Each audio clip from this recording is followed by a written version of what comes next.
So there's a curious case of the 1997 horror film that was subjected to a lawsuit that horrifically altered a single aspect of the entire film, but not before a number of home video releases hit the market, allowing us to see what the original theatrical version looked like.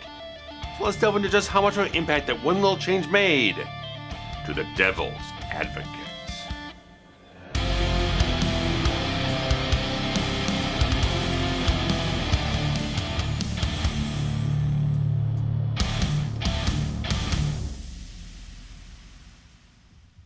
So based on a novel by Andrew Niederman, The Devil's Advocate became a box office success in October of 1997, grossing $153 million off of a $57 million budget, fueled by the star power of Keanu Reeves and Al Pacino. It was expertly directed with intelligent atmosphere and suspense by Taylor Hackford, ultimately known for An Officer and Gentleman, Against All Odds, and Ray. In Keanu Reeves, he puts in a stellar lead performance as undefeated Florida defense attorney Kevin Lomax as he's courted by a powerful New York law firm headed up by Pacino's eccentric and decadent John Milton. However, Kevin and his wife Marianne soon find themselves gradually sinking into a den of moral degradation and subversive, horrifying supernatural evil. However, all the while, the truth of Marianne's increasing psychosis and Kevin's temptation towards the corruption of his humanity lead to John Milton, who's revealed to be the devil himself. And a Pacino performance that's one for the ages, because this guy is on fire in this entire film. Like, you're seeing through the end of the 90s, Pacino still had everything you need to have to be one of the top actors in Hollywood at the time, and he's fantastic in this role that gives him layers, subtleties, subversiveness going on, but by the end of it, he gets to ham it up and just chew the scenery so much, but he's just so electric through the entire film, and Keanu's pulling his weight too. After some things here and there with a couple dramatic performances that maybe didn't quite hit as strongly throughout his early career, really stepping on the plate, having great chemistry with Pacino, and a lot of emotionally charged sequences that I feel very, very genuine, and he's just leading it with a lot of great qualities. Overall, just like, he inhabits the character of Kevin Lomax so much. This guy's got this great confidence behind him. He's kind of building up towards his own sort of ego to a certain degree. It's kind of fueling how the film goes along towards the corruption and all the different things going on with the moral center of everything like this kind of deteriorating as it goes along and tempting him back and forth as things fall apart while the career excels in a certain way. So I like how it plays so much of the different angles of ethics and humanity and morality and all these different things that just feed in so very well with the themes of the story and the trappings of it as well. So great stuff from Taylor Hackford, directing this thing so very well. From a very solid script, did get kind of mostly positive reviews at the time. Some people had maybe a few hang-ups here and there, maybe things here and there, but I think it's maintained a very strong following. I think it's got a really good residence over the last several decades in that regard to make sure it has a very strong place in the horror genre with a lot of great things to its credit in that regard. But as the film got released in late 97 and not shortly afterwards, this lawsuit was filed by Frederick Hart jointly with the National Cathedral of Washington, D.C., because there's a certain sculpture in John Milton's penthouse as this very interesting white sculpture of these bodies and this kind of whirlwind and stuff like that, kind of provocative in a certain way. And it's struck a very strong chord towards the sculpture at the National Cathedral in Washington, D.C., sculpted by Frederick Hart back in the 1970s, because, short history lesson, 1971, the National Cathedral kind of launched this entire competition to kind of have the west facade of the cathedral be designed by some artists out there, and it took a couple of years to kind of sculpt out and kind of develop an idea in that regard, but it got rejected with a whole bunch of other submissions in that regard. But it did allow for a couple of artists to resubmit a new proposal, but not him. But that did not deter him as he went ahead and like rethought the entire process and went off in a different direction and found this entire idea overall. There was this entire thing where you've got Adam from the Garden of Eden in the middle of the entire sculpture there, and all this swirlingness of humanity and kind of like the birth of creation type of thing. That kind of feeling overall was a theme the cathedral was kind of proposing everyone come at them with. And it was kind of a thing he just kind of broke through and found different inspirations, different places, and has prepped this really just iconic piece that got installed in 1978. And so by the time 1997 rolls around and this piece looks oddly familiar towards his piece that he created many decades prior really kind of struck a chord. Like, well, that not only the fact that it is something that's very, very evocative of his stuff, very close to that sculpture, it's also being portrayed in very much a kind of sacrilegious type of way, being showed forth in the entire film as Milton is the devil, and there's a sculpture that he's kind of embraced as sort of a extension of himself, and kind of showing off in all these different themes of the film in that regard. We have a lot of sex in the entire film, a lot of very violent things going on in the entire film. Having it within that context definitely was offensive to Frederick Hart, and so they filed this joint lawsuit.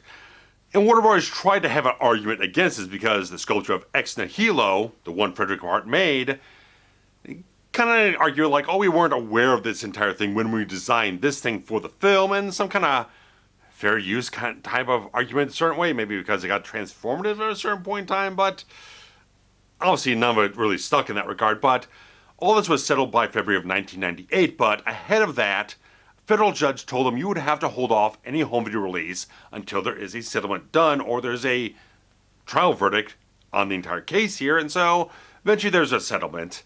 And the interesting thing is, okay, by February 1998, apparently they were kind of fast-tracking the entire home video release because it's probably about 4 months since the film was released theatrically, and probably about that time you were probably getting shorter and shorter windows of theatrical release to home video release in that regard.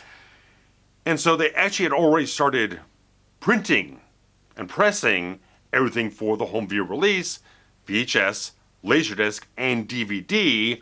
And so they had stuff like sitting in warehouses they didn't yet release. So they're kind of holding it off until everything gets cleared up to figure out what to do about things. And so the judge doesn't order anything in terms of like destroying all the copies and whatnot. It's like, okay, you already made them. We'll be coming to this settlement and whatnot and all that type of stuff between the two different parties.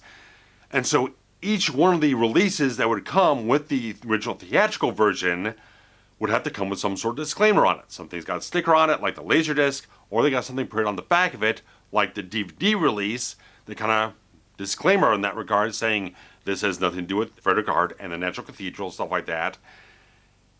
But ultimately they were told that after this first run that you have here that you're being labeled and releasing, all future releases would have to be altered to remove this entire thing from the film that became this sort of point of controversy. And so that's the interesting thing, that the DVD does get reissued later on with the alterations made to it, but the Laserdisc doesn't get altered. There's one Laserdisc released in the US and other territories and never gets repressed because maybe not so much seeing it by 1988, but by 1988, the DVD is starting to crest, it's starting to build as a replacement format for VHS and kind of supplant Laserdisc as well, so Laserdisc is not going to get a repress in that regard. So probably the VHS might have gotten repressed at some point in time, reprinted in that regard, but the DVD definitely gets repressed. The Blu-ray that was released also has the altered version, and the upcoming Scream Factory 4K edition has been confirmed. This will be the altered version of the film.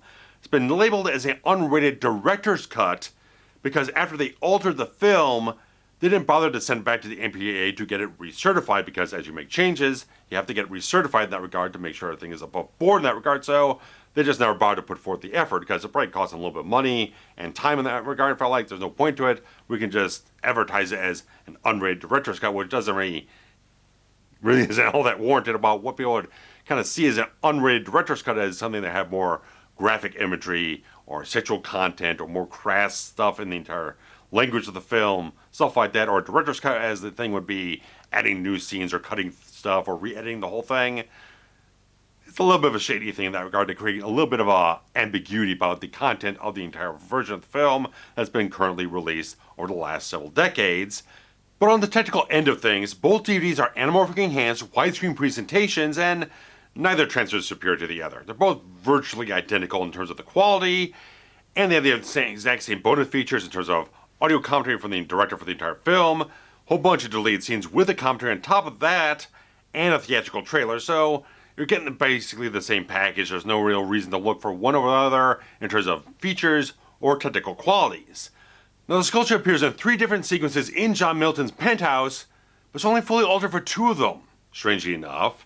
Now, the first one is 15 minutes into the film, where John Milton learns of the triple homicide against Alex Cullen and calls up Kevin Lomax and the other top lawyers, Heath and Barzoon, to his penthouse to kind of court Kevin to take the reins of the entire case here. They do a pretty good job in terms of the digital effects. They don't have any kind of weird kind of mapping over the top of the actors or whatnot, or something that's completely not planned for ahead of time. We have like a visual effects supervisor who would come in saying, gotta do this, and everything, put green screen here or whatnot. They do a pretty goddamn good job of it for early 1998.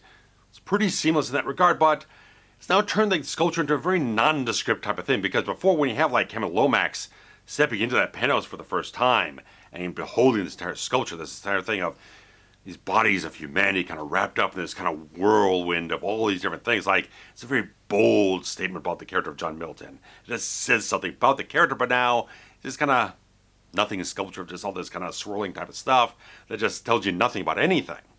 And so it's a detriment in that regard, but get out the next sequence where the entire thing of after Eddie Barzoon's kind of come up to Kevin Lomax on the streets of New York and kind of like, we're talking about this kind of Weaver Commission, all the type of the paper shredding party and all that type of stuff he was having like the night or two beforehand, all these kind of salacious things kind of coming to the surface, kind of being clawed at by the government and stuff like that here and there by the Justice Department, and he's kind of like, oh, he's kind of freaking out and all this type of stuff, got himself in deep. And there's a sequence with Kevin Lomax and John Milton kind of discussing Barzoon, and Pacino has a fantastic monologue in this whole thing, as he's got a lot of monologues, but this is a really, really good one where he's kind of talking about how maybe God rolled the dice too many times. You got guys out there like a billion Eddie Barzoons out there who kind of, oh, woe is me, and kind of like playing the victim in society or whatnot, but they kind of stuff their faces and kind of running themselves into the ground in a certain way, like they're just decadent and kind of gluttonous and all that type of stuff, and they're just kind of like crying out for humanity and stuff like that. And this is Miss Barzoon getting chased down by these kind of phantom joggers, and then you got the vagrants who start beating him up and everything like that. They got the distorted, demonic faces, everything. So it's a great sequence. And the entire sculpture is kind of done in a certain way, because like, certainly in the wide shots you have to alter it. But like even the close-ups, you're going to have like a close-up of Al Pacino and the thing's kind of out of focus in the background. There's only like a little piece. They still alter the entire thing in the background to make sure that things match from shot to shot. There's a continuity for the entire thing. So they kind of went through in a very meticulous fashion to make sure that that thing has the right shape in every single portion of it that we see in the background. But the final sequence is the climax of the film, where Kevin Lomax learns John Milton, my father, and the fact that he's Satan himself. And they have that fantastic confrontation between two different characters. And oddly enough, like the first minute that Kevin steps onto the penthouse, not only they've done some alterations to it, but they've actually re-edited the sequence of shots. It's very strange in that regard. Like, I was just looking at like, why did they do this? Did they decide that there's certain other angles or shots that they could better alter the structure of the sculpture with? A weird type of thing, because like they're using different angles and different shots and stuff like that, different sequence of different things here and there for a couple of moments in that regard. Then the rest of the sequence goes unaltered, pretty much.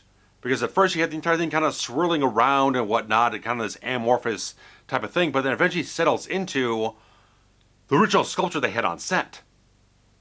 And just stays that way through the entire sequence. They didn't alter it at all. So it's a weird type of thing, like they got to this settlement with the National Cathedral and Frederick Hart. We're going to alter it for every subsequent release of the film. We're not going to alter it that much for the entire climax. It's going to stay pretty much unaltered aside from these first couple of shots, and then it's going to be completely the same for the rest of the thing. And now, I do understand that later on in the sequence, the bodies are in the sculpture kind of come alive and start kind of like reaching out to Kevin, kind of beckoning him, kind of tempting him forward and stuff like that. So he needs to get to a certain point where those bodies are there, or else you have to chop out a whole bunch of stuff that really kind of makes a mess in the entire sequence there. So they kind of don't even find like a middle ground to kind of refashion it to a certain degree, kind of like keep those elements kind of, but change the kind of larger type of thing. They just don't change it at all. So I don't know how that kind of worked with the settlement and the agreement they got with all the other parties on the whole thing. So it's strange how that thing was like, so this thing's been so kind of rumored for so long, like, oh, you really want to get the original because the new thing's going to change and whatnot. It's just such a, like I said, a curiosity in that regard.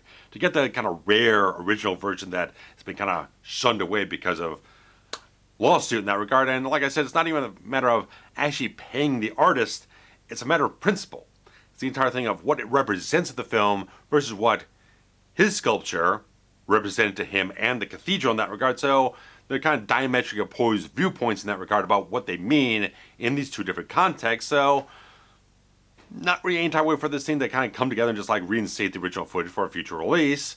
So it's interesting how the details of this thing must have shaken out. They probably kind of, I don't know how much they consulted back and forth about what exactly they needed to change in here and there and everywhere, and kind of compromise on the entire climax of the film, how it be represented, despite the fact they re-edited part of the entire sequence.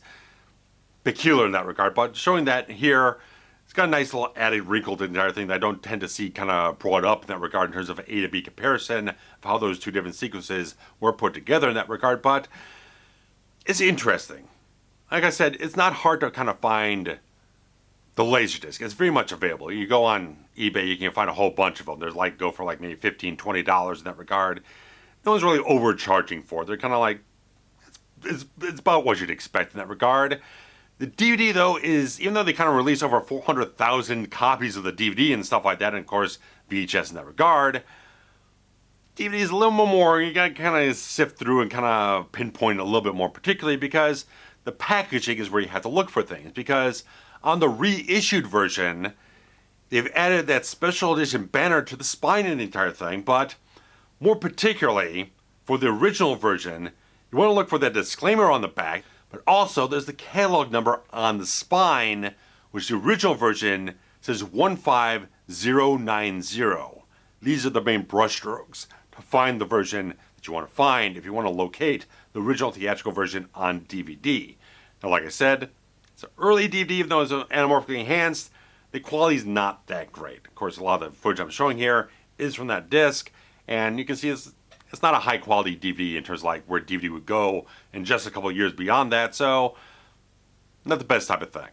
But if you want to enjoy the film in general, Blu-ray's out there, 4K's coming soon, all that type of stuff, so I think it's still a really good film. Not excellent, but like a lot of stuff was like, man, I'm really jazzed watching this film. Again, because I haven't watched it in over a decade. Like, damn, this is really good. Like, Pacino's fantastic. I'm really impressed with Keanu in the entire film. The ideas, the themes, the kind of, it's not a cheap horror film. Kind of the 90s had some points where they kind of going a little bit beyond that. Kind of a little bit more, I'm not quite saying sophisticated, but a little more complex, high concept ideas, especially veering towards a lot of mature, sort of religious theme type of stuff. Towards the end of the 90s here, we got Fallen and Bless the Child and End of Days and Stigmata and all these kind of films coming up in a quick succession at this point in time. I think Devil's Advocate has really held together very nicely over the years with some great stuff to his credit and minimal use of visual effects. So you don't have a lot of stuff that feels grossly outdated. There's a little green screen stuff here and there that looks a little but in general, really solid film. I think it's really worthwhile to check the film out. And if you haven't already, if you do, you might want to look around for the Laserdisc, the original DVD. If you're a VHS collector, go dig around and see if there's in particular information about that. But I've not been able to dig up any information about how the VHS release kind of factors into all this type of stuff. But I'm sure there's maybe a little bit of information deep down in the internet somewhere. But most people kind of look forward to the Laserdisc or the DVD. But like I said, beyond that, don't look forward to that game reinstated at any point whatsoever. But still, the film is a really good piece of work. And I really like to hear your comments about the film. If you have the original theatrical version on any format, I'd like to hear what your thoughts are about the kind of alterations made to it, and maybe some speculation why so little was actually altered for the final sequence of the entire film there. So let me know what you guys think about the whole thing. And of course, a thumbs up on the video if you enjoyed what I have to share with you guys. And always a super thanks feature to contribute something monetarily to the channel, along with Patreon. But guys, subscribing if you haven't, sharing links around, and commenting below always does very good things to make things popular and feed the algorithm and do very good things for the channel. So guys, thanks so much. Take care. Bye-bye.